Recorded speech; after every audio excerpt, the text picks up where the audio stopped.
오늘은 이사야 53장 1절부터 12절 본문으로 나 대신 매맞고 나 대신 죽으신 예수님이라는 제목으로 주의 말씀 전하겠습니다. 오늘 본문 53장을 우리가 잘 이해하려면 51장과 52장에 어떤 내용이 기록되었는지를 우리는 잘 알고 있어야 됩니다. 51장에서는 하나님께서 이스라엘 향해서 회복과 구원의 약속을 주시는 이야기가 기록되어 있습니다.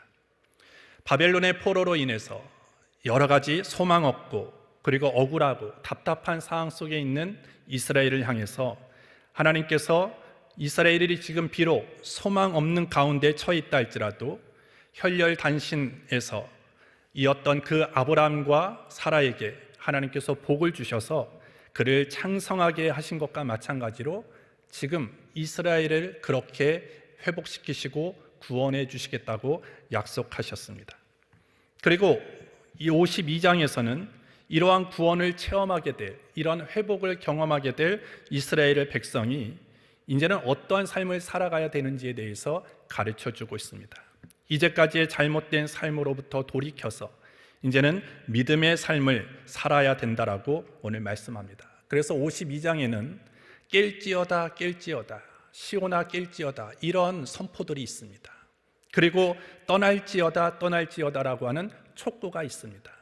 그들이 하나님의 회복과 구원을 경험한 백성으로서 또 앞으로 그런 구원과 회복을 경험하기 위해서 그들이 지금 이제까지의 잘못된 죄악된 삶으로부터 돌아서서 이제는 믿음의 삶 그리고 하나님이 원하시고 기뻐하시는 그런 믿음의 행동을 해야 된다라고 촉구하고 있습니다. 그리고 오늘 53장에서는 하나님께서 이렇게 절망 가운데 있는 이스라엘을 구원하고 회복시키신다고 오늘 약속하셨는데 그러면 하나님께서 구체적으로 어떠한 방법으로 그들을 구원하실 것인가? 우리들을 어떠한 모습으로 어떠한 방법으로 회복하실 것인가에 대한 그 질문 그리고 그거에 대한 답을 알려주고 있는 것이 이사야 53장입니다. 오늘 우리도 마찬가지입니다. 오늘 우리도 여러 가지 황폐하고 소망 없고 절망적인 그런 상황 속에서 오늘 하나님이 이스라엘 향해서 약속하셨듯이 오늘 이 시대를 살아가고 있는 저와 여러분들에게 회복과 구원을 약속하십니다. 그리고 그 구원과 회복을 이루기 위해서는 우리가 먼저 해야 되는 일들은 우리의 삶을 돌이켜서 믿음으로 살아가기를 하나님이 촉구하고 계시는 것입니다. 그리고 그렇다면 하나님 우리의 삶의 회복과 치료와 구원을 주신다고 약속했는데 그러면 어떠한 방법으로 우리를 치유하실 것입니까? 우리를 회복하고 구원하실 것입니까? 라고 하는 질문을 우리는 이스라엘과 동일하게 할 수 있습니다. 그에 대한 답이 오늘 53장에 기록되어 있는 것입니다. 오늘 본문을 통해서 우리가 알고 실천해야 될 것이 무엇인지를 잠시 살펴보도록 하겠습니다. 첫 번째로 하나님의 일하심은 우리의 상식과 이성을 뛰어넘어 일하신다라는 것입니다. 현재 이스라엘은요 완전히 절망적인 상황입니다. 바벨론으로 끌려간 상황이고요 스스로의 능력으로는 바벨론의 권세에서 벗어나지 못할 것이며 혹독한 고통의 상황에서 또한 숨조차 쉬지 못하는 그런 답답한 그런 상황 속에 그들이 처해져 있습니다. 그래서 그들은 늘 기다립니다. 메시아를 기다리는데 이런 억울하고 답답한 그리고 절망의 상황에서 자신들을 구원하고 회복시킬 수 있는 메시아를 늘 기다렸습니다. 그리고 그들이 기다렸던 메시아의 모습은 당연히 영웅적인 모습으로 우리에게 올 것이다라고 상상을 했습니다. 가장 낮고 천하던 우리를 가장 높은 곳으로 올려줄 수 있는 하나님의 능력을 정말로 가장 극명하게 보여줄 수 있는 힘 있는 메시아의 모습을 그들은 늘 상상했고 그들은 고대했습니다. 왜냐하면 그들은 이스라엘의 어떤 애굽의 포로가 되었을 때 모세라는 한 인물을 통해서 하나님께서는 이스라엘을 애굽 땅에서 건져내셨기 때문입니다. 그 이스라엘을 건져내었던 모세는 어떤 모습이었습니까? 외모는 매우 빼어났다라고 출애굽기에 기록되어 있습니다. 그리고 그는 애굽의 왕실에서 자라나고 그리고 교육을 받고 그리고 수많은 그런 좋은 이력들을 가지고 있었습니다. 따라서 이스라엘이 지금 기다리고 있는 메시아는 오늘 모세에 견줄 만한, 아니면 모세보다도 더 모든 것에 있어서 탁월함을 가지고 있는 그런 메시아를, 그런 구원자를 그들은 대망할 수밖에 없었다라는 것입니다. 왜? 과거의 애굽보다도 더 강한 나라가 바벨론이었고, 그들은 지금 바벨론에 지금 억압 중에 있기 때문이라는 것입니다. 그래서 그 바벨론으로부터 자신들을 건져내고 그리고 자신들을 구원해낼 수 있는 메시아는 더 훌륭한 배경과 그리고 더 훌륭한 조건과 그리고 훌륭한 더 능력을 가지고 있을 것이라고 그들은 기대하고 상상을 했습니다. 그런데 오늘 2절부터 3절에 보시면 그들의 기대와는 다르게 하나님은 그들을 구원하고 그들을 회복시킬 메시아에 대해서 이렇게 얘기를 합니다. 2절부터 3절을 보시면 그는 주 앞에서 자라나기를 연한 순 같고 마른 땅에서 나온 줄기 같아서 고운 모양도 없고 풍채도 없은즉 우리의 보기에 흠모할 만한 아름다운 것이 없도다. 그는 멸시를 받아서 사람에게 실어 버린 바 되었으며 강고를 많이 겪었으며 질고를 아는 자라. 마치 사람들에게 얼굴을 가리우고 보지 않음을 받은 자 같아서 멸시를 당하였고 우리도 그를 귀히 여기지 아니하였도다. 그리고 52장 14절에서도 이왕에는 그 얼굴이 타인보다 상하였고 그 모양이 인생보다 상하였으므로 무리가 그를 보고 놀랐거니와 이렇게 설명하고 있습니다. 이는 이스라엘 백성들이 그토록 기대하고 그리고 꿈꾸었던 그런 메시아의 모습이 결코 아니었다라는 것입니다. 하나님께서 보내신 그 구원자 메시아는 사람들의 그런 기대에서 완전히 벗어난 모습으로 그들에게 나타날 것이다라고 오늘 하나님이 말씀하고 있는 것입니다. 그들은 당당한 왕의 모습으로, 당당한 위엄의 모습으로 와야 된다라고 생각했지만 하나님께서는 그들의 생각을 철저하게 깨부수셨다라는 것입니다. 오늘 예수님께서 우리를 구원하시기 위하여, 우리의 삶을 회복시키시기 위하여 어떤 모습으로 오셨습니까? 우리가 복음서에 잘 보면 오늘 주님 하나님께서 이스라엘 백성에게 보내실 메시아의 그런 약속과 동일한 모습으로 오셨다라는 것입니다. 우리도 우리의 삶에 구원과 회복을 가져다 줄 수 있는 분이 누군가, 화려하고 능력 있고 더 찬란한 그런 아름다운 모습으로 오는 그런 메시아를 기대하지만 여전히 하나님은 우리에게 그런 메시아로 우리의 삶의 구원자로 오시지 않는다라고 말씀하면서 오늘 우리에게 보내주신 예수님, 그분의 모습을 보면 오늘 하나님께서 이사야 선지자를 통해서 말씀하신 대로 오셨다라는 것입니다. 시골 베들레헴에서 태어나셨습니다. 그것도 말구유에서 태어나셨습니다. 유대인들로부터 천대와 멸심을 받았고요, 목수의 일을 하시면서 풍부하고 풍족한 삶을 살아가지 않았습니다. 늘 가난한 자와 죄인과 소외된 자들과 친구했던 그런 예수님이셨습니다. 고운 용모도 없었고요, 아름다운 풍채도 전혀 찾아볼 수 없는 모습이라고 얘기할 수 있습니다. 그래서 오늘 사람들은요, 그분이 우리의 구원자고 우리의 메시아로 오신다라고 했을 때, 오셨다라고 얘기했을 때 사람들은 그분을 메시아로 인정하지 않았습니다. 오늘 1장에 53장 1절에 보시면 우리가 전한 것을 누가 믿었느뇨? 여호와의 팔이 네게 나타났느뇨? 주님께서 우리에게 전한 것, 하나님이 우리에게 전한 것을 누가 믿었느냐? 믿지 않았다라는 거예요. 그들은 늘 상상했어요. 능력 있고 찬란하고 화려한 모습으로 오는 메시아를 기대했기 때문에 그렇게 누추하고 가난하고 정말로 보잘것없는 모습으로 오는 그 구원자를 받아들이지 않았다라는 것입니다. 인정할 수 없었다라는 것이죠. 오늘 예수님이 이 땅 가운데 오셨을 때도 많은 사람들이 하나님의 아들이라는 것을 믿지 않았습니다. 예수님은 늘 내가 하나님의 아들이다라는 것을 계속적으로 말씀했음에도 불구하고 사람들은 그것을 믿지 않았습니다. 그래서 오늘 1절에 보시면 우리의 전한 것을 누가 믿었느냐? 여호와의 팔이 네게 나타났느냐? 너희가 믿지 않았지 않느냐? 하지만 오늘 예수님을 통해서 하나님의 팔, 하나님의 권능의 역사가 일어났다라고 오늘 성경이 우리에게 가르쳐 주고 있는 것입니다. 오늘 이렇게 주님이 우리의 삶의 구원자로 오실 때, 또한 하나님의 역사가 우리 가운데 펼쳐질 때 우리가 꼭 기억해야 될 것은 내가 이해할 수 있는 방법으로 주님이 우리 가운데 임하게 된다라는 것입니다. 우리를 구원하시고 우리를 치유하시고 우리를 회복시키기 위하여 꼭 우리가 정해놓은 어떤 이성과 생각 속에서만 그런 모습으로 오시는 분이 아니라 때로는 우리가 이해할 수 없는 역설의 그런 원리를 가지고 우리의 상식과 이성을 뛰어넘는 방법으로 오시는 분이 우리의 구원자이시다라는 것입니다. 오늘 주님을 왜 사람들이 믿지 못합니까? 우리가 생각했던 방식대로 오지 않았기 때문입니다. 우리가 상상했던 방식대로 오지 않았기 때문에 믿어지지 않는 것입니다. 과연 그런 연약하고 그런 마른 땅의 연한 순처럼 오신 그분이 과연 우리를 해방할 수 있을까? 우리를 구원할 수 있을까? 믿지 못한다라는 것이죠. 하지만 오늘 하나님의 일하심은 우리의 상식과 이성을 뛰어넘는 것입니다. 사람의 생각, 사람의 판단, 사람의 기대와는 전혀 다른 방식으로 우리에게 오시는 것이죠. 결국 우리가 그 연약한 모습으로 오신 그 예수 그리스도를 우리가 주로 영접함으로 말미암아 온전히 회복과 그런 치유와 그런 구원의 역사를 우리는 맛보게 되어지는 것입니다.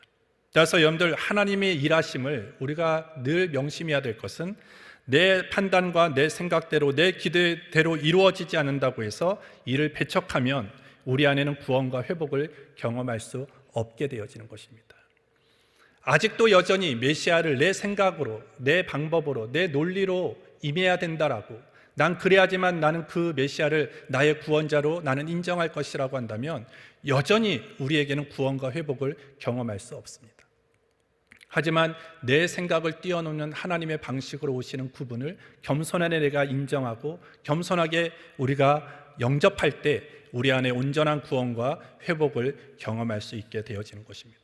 고린도전서 2장 8절부터 9절에 이 지혜는 이 세대의 관원이 하나도 알지 못하였나니 만일 알았다면 영광의 주를 십자가에 못 박지 아니하였으리라. 기록된 바 하나님이 자기를 사랑하는 자들을 위하여 예비하신 모든 것은 눈으로 보지 못하고 귀로도 듣지 못하고 사람의 마음으로도 생각지 못하였다 함과 같으니라. 하나님이 우리를 위해서 예비하신 것들은요, 우리가 눈으로 보지 못하는 것입니다. 그리고 우리는 귀로도 들어보지 못한 것입니다. 그리고 우리는 마음으로도 상상할 수 없는 방법으로 하나님이 역사하신다라는 것입니다.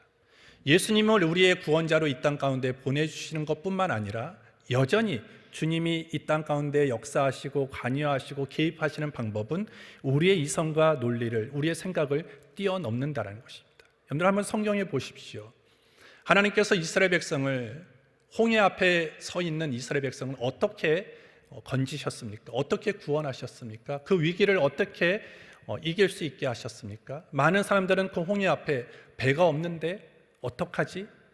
방법이 없는데? 이렇게 생각하지만 하나님은 어느 한 사람도 상상할 수 없는 그 방법, 한 번도 들어보지 못한 그 방법으로 이스라엘 백성을 홍해를 건너게 하셨다는 거예요. 그것이 무엇입니까?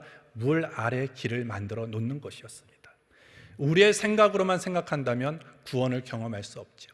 하지만 하나님은 모든 것들을 우리의 상상과 우리의 생각을 초월해서 역사하신다라고 우리가 날마다 믿고 나아간다면 우리의 삶에는 여전히 하나님이 약속하신 그 구원과 회복을 우리는 경험할 수 있게 되어지는 것입니다. 따라서 이 4월 한 달을 여러분들의 삶에 정말 모든 질병으로부터, 모든 문제로부터, 모든 억울함으로부터 우리가 구원받고 또한 우리의 삶이 회복되기 위해서는 먼저 우리가 해야 되는 것은 뭐냐면 내 생각을 주님 앞에 내려놓으라는 것입니다. 내가 정해놓은 방법, 내가 상상했던 방법을 내려놓고 겸손하게 하나님이 내 생각을 뛰어넘고 내 사고를 뛰어넘어서 역사하실 수 있도록 나의 마음과 나의 모든 것들을 열어놓고 내가 그대로 영접하고 믿을 때 우리 안에 하나님이 주시는 구원을 경험하게 될 줄 믿습니다. 두 번째로, 회복은 잘못된 것을 해결하지 않으면 절대 일어날 수 없다라는 것입니다. 어떤 상황이 일어났다, 어떤 잘못된 상황들이 우리 앞에 일어났다라고 했을 때 그 상황을 발생시킨 원인을 우리가 찾고 그리고 그 원인을 해결하지 않으면 절대 그 회복은 우리 안에 일어날 수가 없는 것입니다. 그냥 덮어두고 그냥 묵인하면 지금은 잠깐 덮어두고 갈 수 있지만 그 덮어두고 묵인하면 더 큰 상처와 아픔으로 우리 가운데 더 심한 어려움을 가져다 주고 다시는 일어설 수 없게 되어지는 것이죠. 오늘 이스라엘 백성은 하나님이 구원과 회복을 약속하셨고요. 너희는 그렇기 때문에 너희가 이제까지의 잘못된 삶에서 돌아서야 된다. 그리고 믿음의 행동을 해야 된다라고 말씀을 하셨습니다. 그러면서 그들이 바벨론 땅에서 그들은 아마 생각했을 거예요. 왜 우리는 이런 어려움을 당할 수밖에 없었는가? 왜 우리는 망할 수밖에 없었는가? 왜 망하게 되었는가? 이 부분에 대해서 많은 생각을 아마 했을 것입니다. 그들이 깨달은 것이 있습니다. 그것은 죄 때문이라는 것입니다. 하나님께서 택하신 민족이라는 그 자부심, 그리고 그들은 선민이기 때문에 우리는 결코 망할 수 없다라는 그 선민의식으로 인한 신앙의 나태함들, 그리고 율법을 맡은 자라는 그런 교만함과 우월감 속에서 그들이 오히려 하나님 앞에 바르게 서야 됨에도 불구하고 하나님을 아프게 하고 마음 아프게 하고 우상에 젖어 살고 영혼은 병들고 피폐해져가는 그 모습 때문에 결과적으로 그들은 나라가 망하고 바벨론의 포로로 끌려왔음을 그들은 깨닫게 되어집니다. 그러면 그들이 지금 바벨론의 나라를 잃고 포로로 끌려오게 되었던 그 발생시킨 원인이 어디 있습니까? 그것은 그들이 국력이 약해서가 아니에요. 그들이 군사력이 약해서가 아닙니다. 정치적이고 외교적인 그런 능력들이 모자라서가 아닙니다. 오늘 성경은 분명하게 얘기합니다. 그것은 죄 때문이다라고 얘기를 합니다. 그러면 그들이 다시 회복하고 구원을 받기 위해서는 뭐의 문제가 해결돼야 되느냐? 죄의 문제가 해결돼야 된다는 것입니다. 만약에 정말 그들이 지금 바벨론의 포로로 붙잡혀 갈 수 있었던 원인이 뭐냐면 그들이 정치적으로 연약했다, 군사적으로 모자랐다, 부족했다라고 한다면 아마 메시아는 정치적인 어떤 그 능력을 가지고 있는 사람, 그런 사람을 하나님이 보내주셨겠죠. 근데 그들이 지금 이러한 상황에 처해져 있는 것은 군사력, 외교적 어떤 다른 외적인 것이 아니라 오늘 죄의 문제 때문이라는 거예요. 그래서 오늘 하나님은 그 죄의 문제를 해결하시기 위해서 메시아를 보내주신 것이다라는 거예요. 그렇게 정치적인 능력, 어떤 외교적인 능력, 어떤 탁월함, 외적으로 보기에 우리가 상상했던 그런 모습으로 보내신 것이 아니라 우리의 죄, 그리고 이스라엘의 죄를 친히 담당할 수 있는 그 분을 보내주셨다라는 것입니다. 그래서 오늘 6절부터 8절에 보시면 우리는 다 양 같아서 그릇 행하여 각기 제 길로 갔거늘 여호와께서는 우리 무리의 죄악을 그에게 담당시키셨도다.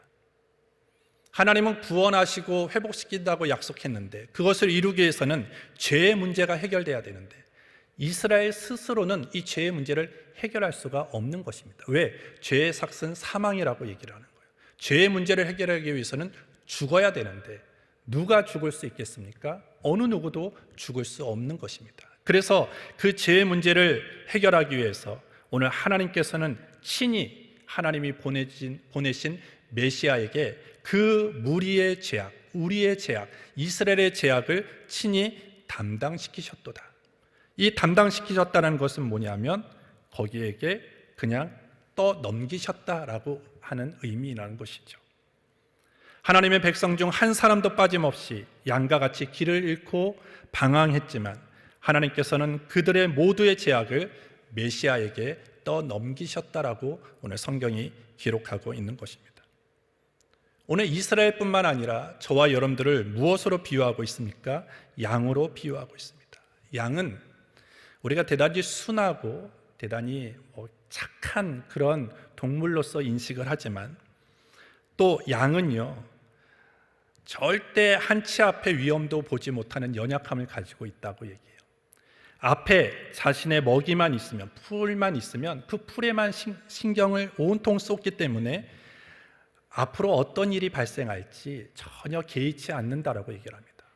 그리고 다른 양들이 놀라 허겁지겁 뛰어 달아날 때 무슨 이유에서는지 모르고 덩달아 뛰어간다라는 것입니다. 결국 그것이 우리의 모습이라는 것이죠. 목전의 탐욕에만 급급한, 그리고 범죄하기 쉬지 않는 그런 죄성, 그리고 내가 지금 가는 길이 바른 길인지 옳은 길인지도 알지 못한 채 그냥 다른 사람들이 가니까 덩달아 쫓아가는 그런 어리석은 그런 모습을 하고 있는 것이 저와 여러분들의 모습이고 이스라엘의 모습이었다라는 것입니다. 각기 제 길로 갔거늘 그것은 하나님의 뜻을 따르지 않고 스스로가 옳다고 생각하면서 걸어갔던 길을 얘기하고 있는 것입니다. 그런 연약함, 그런 허물, 그런 죄악을 하나님께서는 친히 하나님이 보내주시는 그 메시아에게 그 죄악과 허물을 담당시키셨더라고 오늘 말씀하고 있는 것입니다. 그리고 그 메시아는 그 담당했던 맡았던 그 죄악과 허물을 친히 안고 오늘 매맞고 그리고 십자가에 달려 죽음으로 말미암아 그 모든 죄악과 허물의 대가를 다 치르셨다라는 것입니다.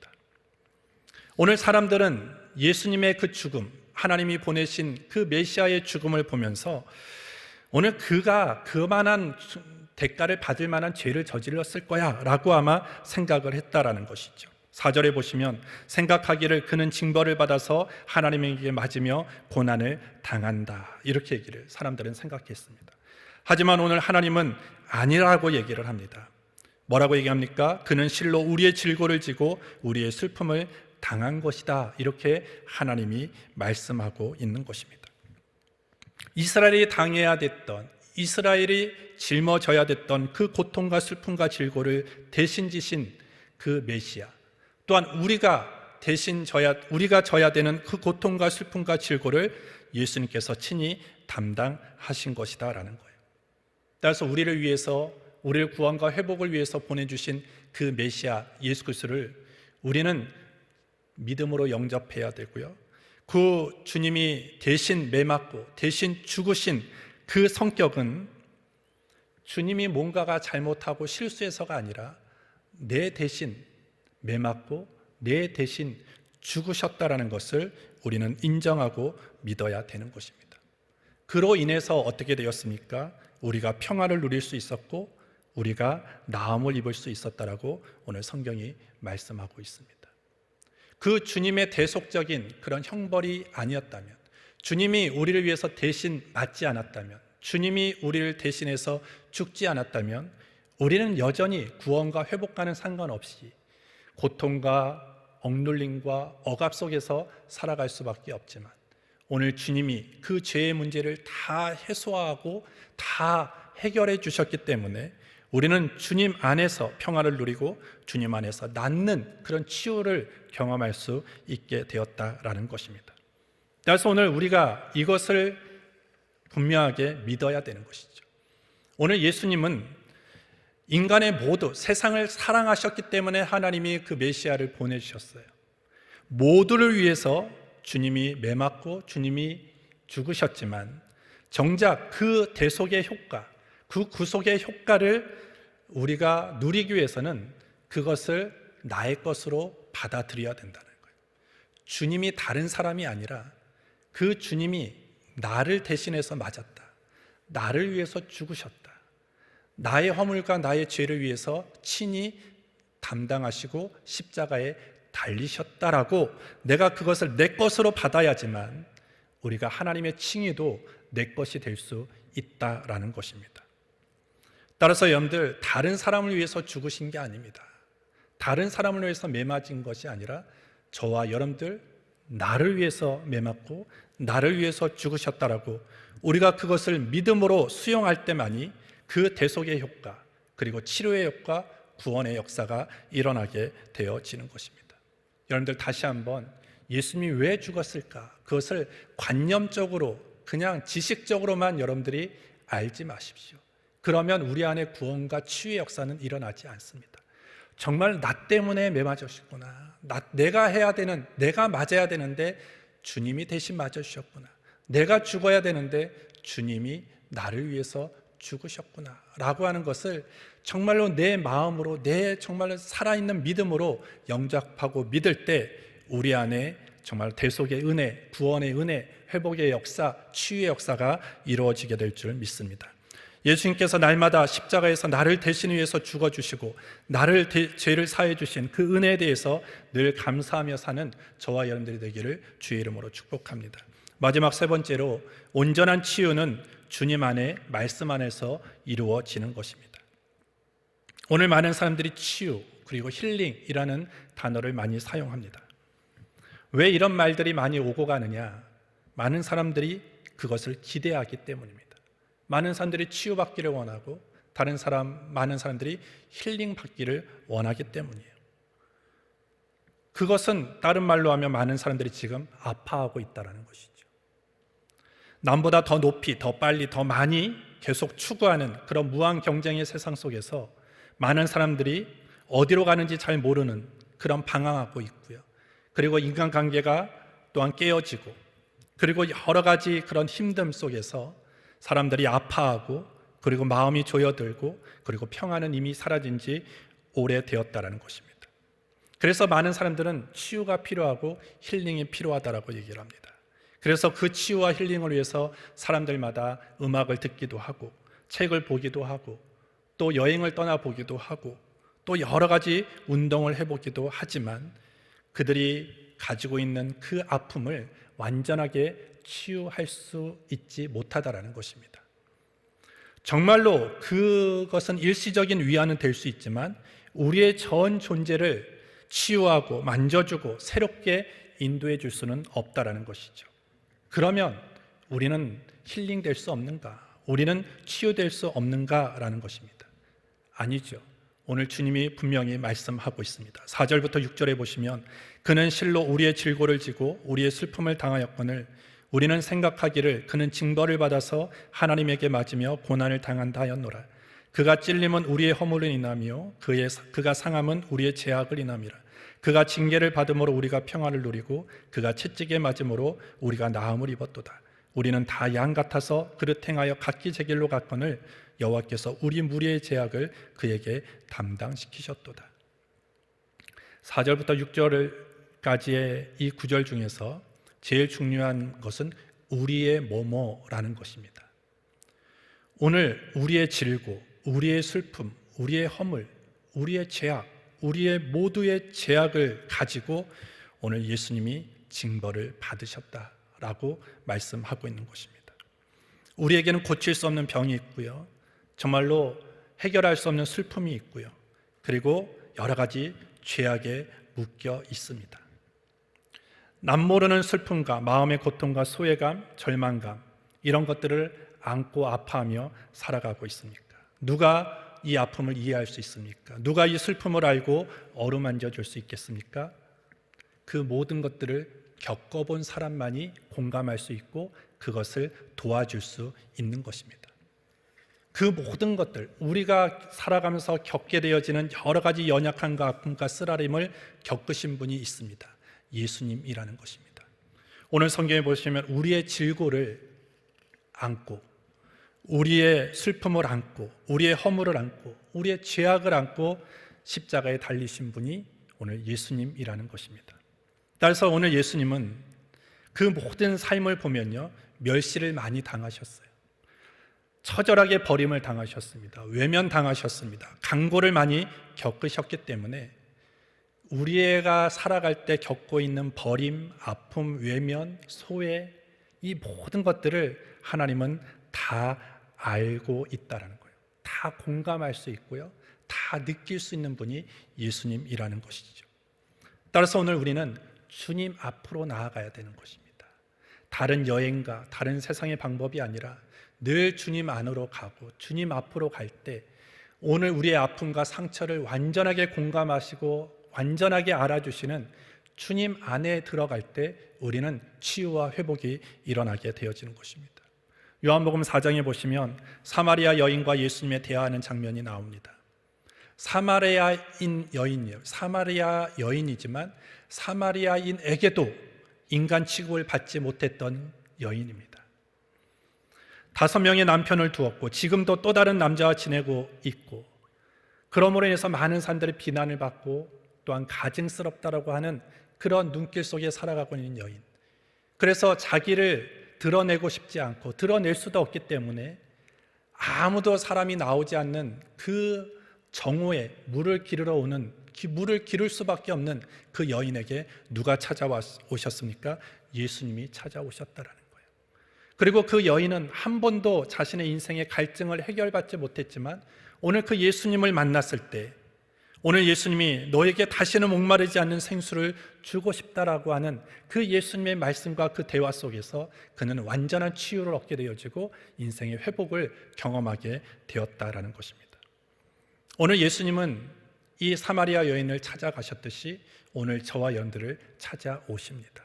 아픔 가운데 있고 슬픔 가운데 있고 모든 사람들로부터 외면당하는 그런 처지에 있는 사람들조차에게도 오늘 주님은 우리를 찾아오시는 분이십니다. 사마리아 여인에게 내가 다시는 너에게 목마르지 않는 생수를 주고 싶다라고 하는 그런 마음으로 찾아오셨듯이 오늘 저와 여러분들에게 예수님은 그렇게 찾아오시고 우리를 만나 주시게 될 줄 믿습니다. 그렇다면 그 예수님을 만나기 위해서는 어떻게 해야 됩니까? 우리는 말씀 앞으로 가야 되는 것입니다. 왜냐하면 오늘 말씀이 육신이 되어 오신 분이 예수님이십니다. 그리고 예수님이 오늘 이 시대에 우리의 삶에 찾아오시는 방법도 말씀으로 임하신다라는 것입니다. 시편 107편 20절에 저가 그 말씀을 보내어 저를 고치사 위경에서 건지시는도다. 하나님께서 이 시대에 우리의 삶을 고치시고 구원하시기 위하여 보내시는데 무엇으로? 말씀으로 보내시는 거예요. 말씀이 임하는 곳에 주님이 역사하시는 것입니다. 따라서 여러분들 성경은요, 요약한다면 그냥 메시아에 대해서 얘기를 하는 것입니다. 구약은 오실 메시아에 대해서 얘기하는 것이고 신약은 오신 메시아에 대해서 얘기를 하는 거예요. 결국 성경 전체는요, 오늘 누구에 대해서 얘기합니까? 예수님에 대해서 얘기하는 것입니다. 따라서 우리가 말씀 앞에 들어가고 말씀 앞에 더 깊이 들어가면 거기서 우리는 예수님을 만날 수 있고요, 예수님이 주시는 그 치유와 회복을 우리는 경험할 수 있게 되어지는 것입니다. 여러분들, 그래서 이 4월 한 달 더 주님 앞으로 가까이 가기를 주의 이름으로 축복합니다. 내 아픔과 질고와 내 상처를 완전하게 치유할 수 있는 분은 오직 예수님밖에 없습니다. 다른 허탄한 것을 쫓아 내 문제와 내 억울함과 내 답답함을 해결하려고 하지 말고 친히 내 대신 내 질고와 내 아픔을 대신 지신, 그것을 해결하기 위하여 대신 매맞고 대신 죽으신 그 예수님 앞에, 그 말씀 앞에 우리는 나아갈 때 우리 안에 하나님이 주시는 참된 평안, 하나님이 주시는 참된 그런 치유가 일어나게 될 줄 믿습니다. 오늘 다시 한번 5절부터 6절을 읽어드립니다. 그가 찔림은 우리의 허물 때문이요 그가 상함은 우리의 죄악 때문이라. 그가 징계를 받음으로 우리는 평화를 누리고 그가 채찍에 맞음으로 우리는 나음을 받았도다. 우리는 다 양 같아서 그릇 행하여 각기 제 길로 갔거늘 여호와께서는 우리 모두의 죄악을 그에게 담당시키셨도다. 이렇게 말씀합니다. 주님이 맞음으로 우리는 평화를 누립니다. 주님이 채찍에 맞음으로 우리는 나음을 입었다라는 것입니다. 주님이 대신 맞아주셨어요. 주님이 대신 죽어주셨습니다. 우리는 그것을 영접하고 그것을 믿기만 한다면 이제는 하나님이 주시는 참된 샬롬과 그리고 라파의 그런 치료의 역사를 경험하게 될 줄 믿습니다. 예수님의 오심을, 그리고 예수님의 영접하심을 관념으로 지식으로만 믿지 마시고 정말 내 삶에 실제적으로 영접하고 실제적으로 예수 그리스도를 정말로 확실하게 믿고 나아가는 그런 4월 한 달이 되어질 때 우리 안에 온전한 치유와 회복, 그런 나파의 자유가 우리의 삶 가운데 넘치게 될 줄 믿습니다. 하나님 아버지 감사합니다. 오늘 이 시간 주님 앞에 나와 예배할 수 있도록 인도해 주신 것 감사합니다. 들은 말씀대로 날마다 주님 앞에 더 가까이 가게 하시고 말씀 앞에 더 깊이 들어가는 4월 한 달이 되게 하여 주시옵소서. 그래 우리 안에 하나님이 약속하시는 그 치료의 말씀과 진리의 말씀과 구원의 말씀으로 말미암아 우리 안에 치유와 회복과 평안과 하나님 정말 주님이 주시는 그런 샬롬의 역사가 넘쳐날 수 있도록 인도하여 주시옵소서. 예수님의 이름으로 기도합니다. 아멘.